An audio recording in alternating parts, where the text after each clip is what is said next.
Hi mga Lods, welcome to my channel kahit wala naman talaga akong totoong channel. Ayun nga mga Lods, in this video, tayo ay pupunta sa ospital para puntahan ang aking asawa.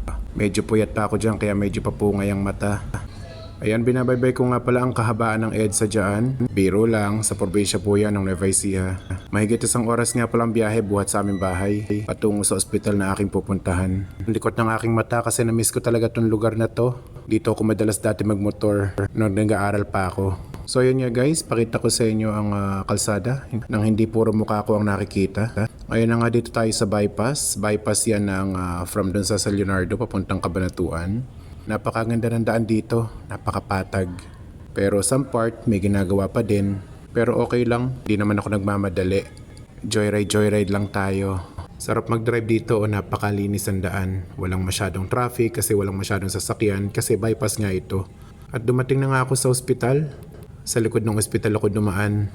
At pupuntahan ko na nga ang aking asawa. At konting oras nga lang ay andito na nga ako sa loob ng ospital. At eto na nga, finally, andito na ako sa loob ng ospital.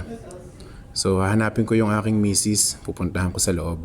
Tara Lods, samahan niyo ako. So hindi ko na nga pala pinakita ang misis ko dito sa video na to dahil may ginagawa pa siya. So nag-intay na lang ako sa labas. Pinuntahan ko siya dito kasi pupunta kami sa isang department store para bumili ng mga gamit ko at ilang mga pagkain din na dadaling ko. Dahil pag nasa abroad ka na, ang ibang pagkain dito sa Pilipinas mamimiss at mamimiss mo talaga. Kaya nagbabaon ako. Ayan na nga palang misis ko. Siya yung manager ko. Kaya ako siya pinuntahan para isama ko mag-shopping. Sa hospital nga pala siya nag-work kaya din ko siya pinuntahan. Matapos nga akong makapamili, nagbayad na rin agad at umuwi na rin. Pero kumain muna pala kami saglit. So yun lang mga Lods, maraming salamat. God bless, bye bye.